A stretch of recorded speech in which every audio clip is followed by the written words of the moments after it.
Hello, good morning guys and welcome back to my channel.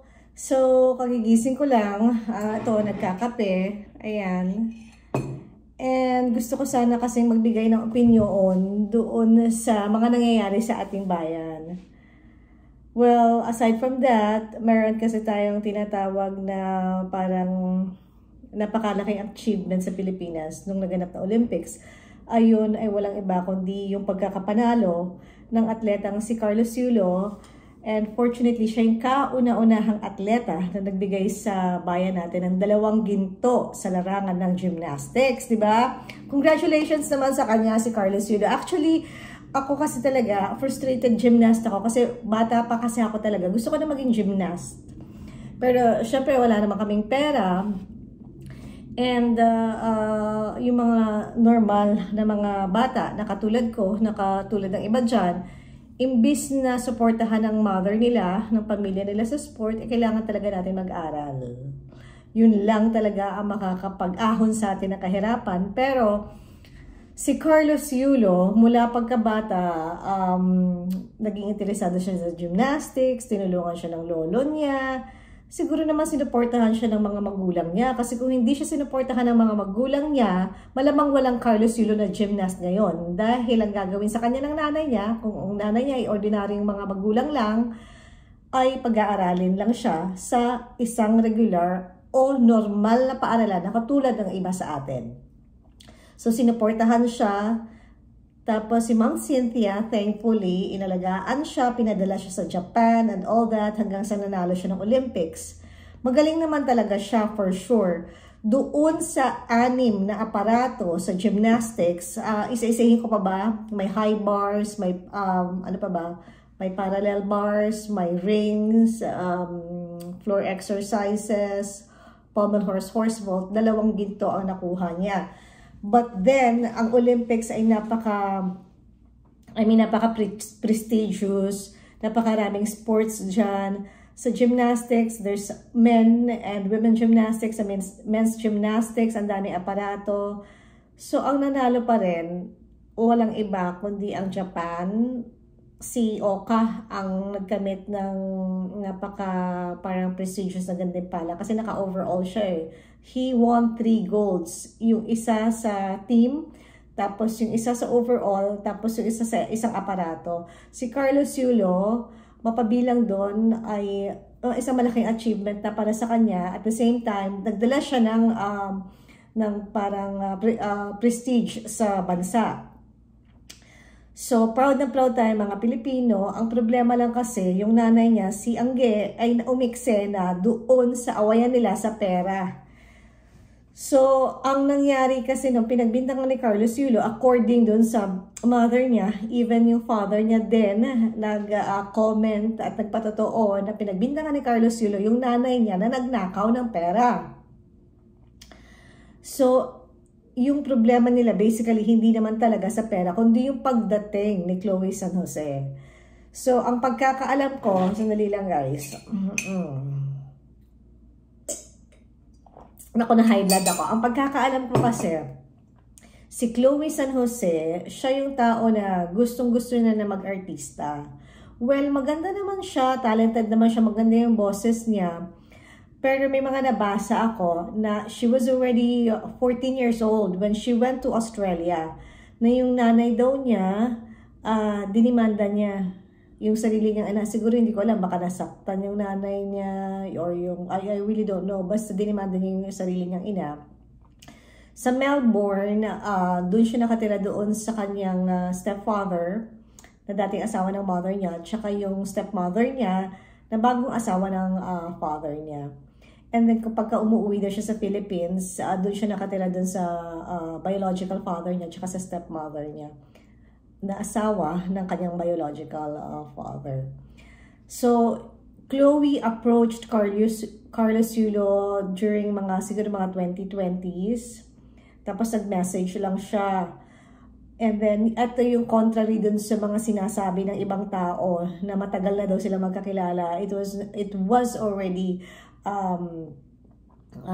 Carlos Yulo was already a world champion when Chloe messaged her. Kasi nga, di ba, sabi niya, fan daw siya ni Carlos Yulo.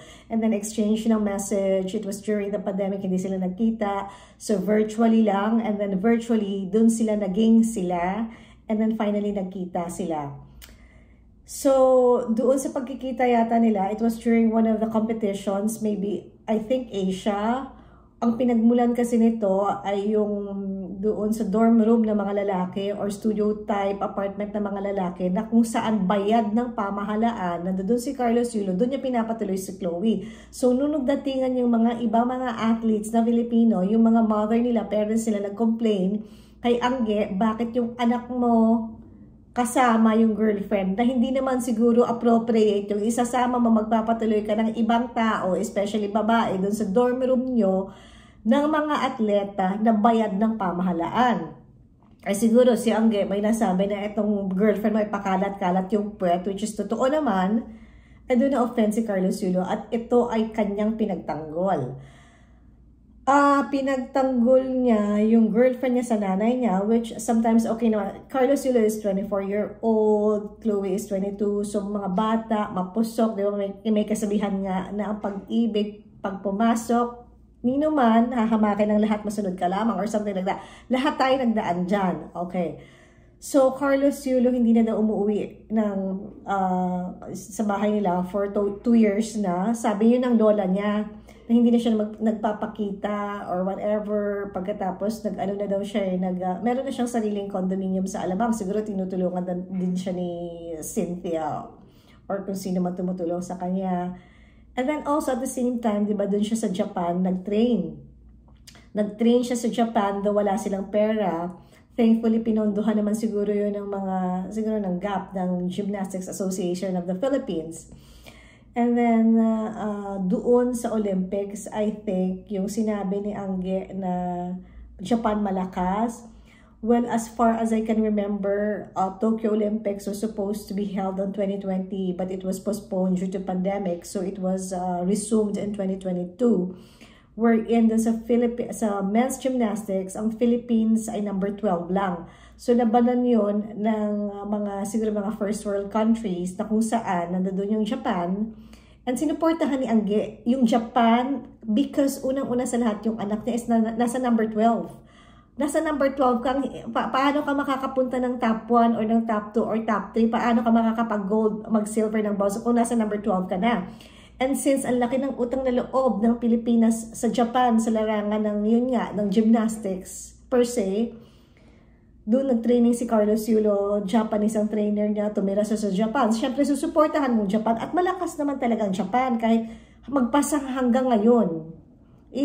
Japan is one of the best teams to compete in the Olympics in the field of gymnastics. At tingnan yung team standings.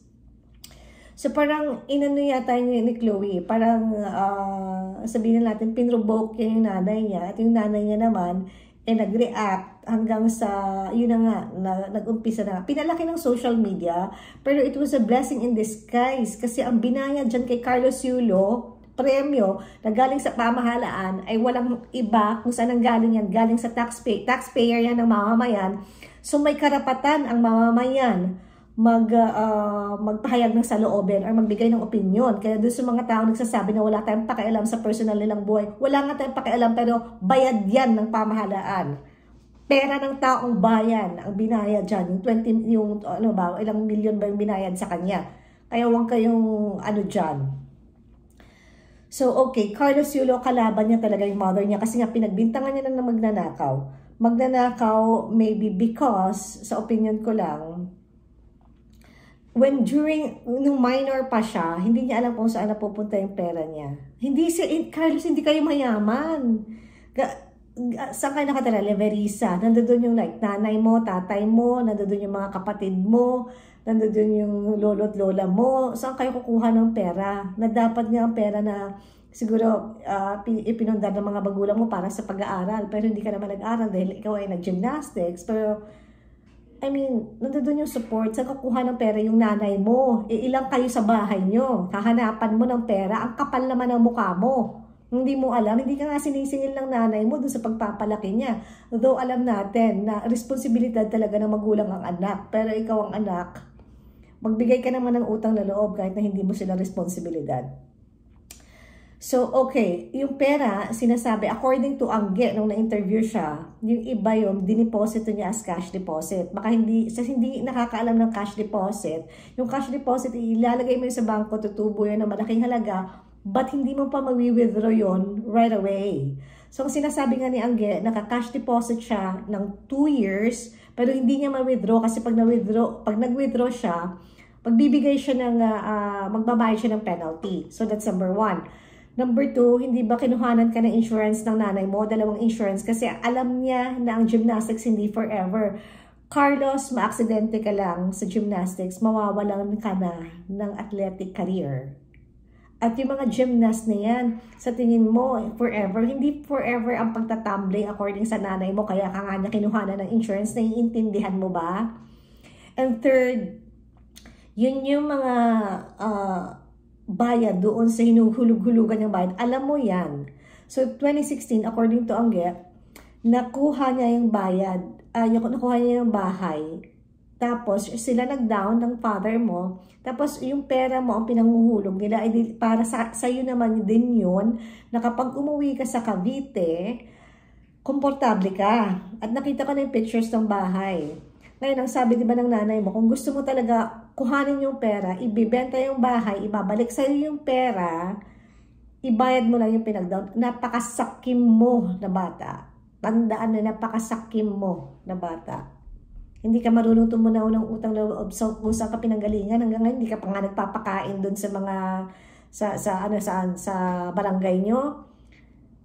Nanay mo, kaaway mo, dinamay mo, tatay mo, ate mo, mga kapatid mo, lolo't lola mo, pati mga kapitbahay, yung kapal naman ng mukha mo. Hindi mo alam na may karma ka.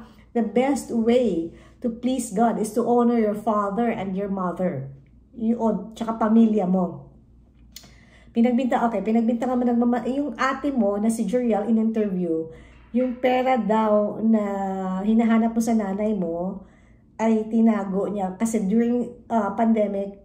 It was during the pandemic when lahat walang trabaho. So parang tinago niya yon na parang kapag syempre may nangailangan or ikaw may nangailangan, may madidukot. Hindi ko lang alam kung naiintindihan mo kung anong nangyayari sa mundo mo. Kasi ang alam ko na doon ka lang, nakakahon ka lang sa gymnastics. And yun, Carlos, 70,000 yung hinihingi mo sa nanay mo. I know, nasabihin mo hindi sa halaga kundi dapat i-calculate. Sino ba nagsolsol sa'yo? Hindi ba yung girlfriend mo? Na siya dapat ang pumagitna sa'yo at sa pamilya mo kung mahal ka niya talaga. Kasi nga, ang alam kong habol niya, alam ng tao na habol niya sa'yo ay yung kasikatan at pera. Dahil alam mo si Goldie na yan, matagal niya nang gusto mag-artista. Kaya lang nga hindi siya nakukuha considering the fact na may itsura siya, may talent siya. Kasi nga, red flag at hindi nga maganda yung ugali according doon sa mga sources na mga taga-showbiz insiders. So yun, 70,000 hinanapan mo pero binilhan mo nga si Goldie ng 2 Dior na bag na nagkakahalaga. Isang Dior na bag ay hindi bumababa ang halaga sa 2,000. So ilan na binigay mo sa kanya? 2. Tapos and everything, ikaw kain kayo ng steak sa magagandang restaurants. Okay, deserve mo yan. Pero tingnan mo naman, hindi ko alam kung paano mo na atim na kumain o lumunok ng pagkain at matulog ng gabi ng mahimbing, kung mahimbing nga ang tulog mo, habang nakikita mo yung pamilya mo na naghihirap at nasasaktan mo. Tandaan mo, Carlos. Tandaan mo na kapag nawala na yan si Goldie, saan ka babalik sa pamilya mo? Huwag nga lang dumating doon sa point na ma-depress ka at gumawa ka ng desisyon na pagsisisihan mo. So, magkano? Ilang milyon na nakuha mo? 150 million. Alam ko hindi mo mauubos yun dahil libre yung bahay mo, libre yung sasakyan mo, libre everything. Ngayon, okay, nandyan ka sa punto na feeling mo you're on top of the world, na ikaw ay isa sa pinaka-ma-impluwensyang tao ngayon sa Pilipinas. Pero tandaan mo yan, lahat-lahat yan maglalaho. Also, di ba gusto ng father mo mag-Paris? lahat ng atleta, halos lahat ng atleta, ang kanilang dala ay pamilya nila. Ikaw ang dala mo si Goldie. Gusto ng tatay mo magpares. Hindi mo siya pinayagan.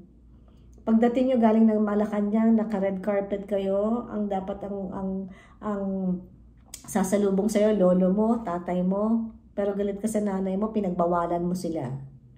Okay? Malacanang ang pinaakyat mo si Goldie. Kung galit ka sa nanay mo, itakwil mo yung nanay mo, idemanda mo or whatever dahil sa magnanakaw siya or whatever. Pero hindi mo alam kung ano yung puno, ganun din ang bunga. Kung magnanakaw yung nanay mo, hindi mo ba alam na tingin sa'yo ng tao, anak ka ng magnanakaw ka rin? Eh di sana pinaakyat mo doon, kahit na sige, huwag na yung tatay mo, huwag na yung lolo mo, sana yung dalawang kapatid mo kasi sila yung future gymnast. Diba? I mean, saan nanggagaling yung hugot na yung wala kang konsensya, wala kang utang na loob, hayop ka? Kala mo naman, feeling mo, napakaganda naman yan si Goldie. O napanood ko siya sa ASAP. Wala siyang boobs. Ang laki ng tiyan. Ang alam ko siguro, kaya siya inimbita sa ASAP para sirain siya. Kasi pagka sumikat siya, mag-artista siya, makasirain siya. At yun ay ikakabagsak mo.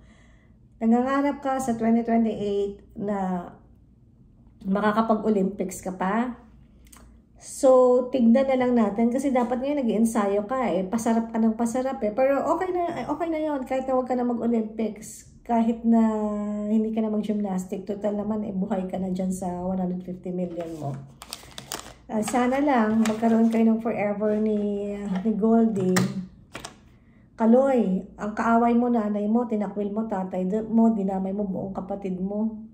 Hindi ka nakikipag-usap hanggang ngayon. Hindi ka magandang ehemplo or halimbawa sa mga kabataan. Okay, example ka kasi two-time gymnast ka, pero mawawala yan lahat. Makakalimutan ka rin ng Pilipino.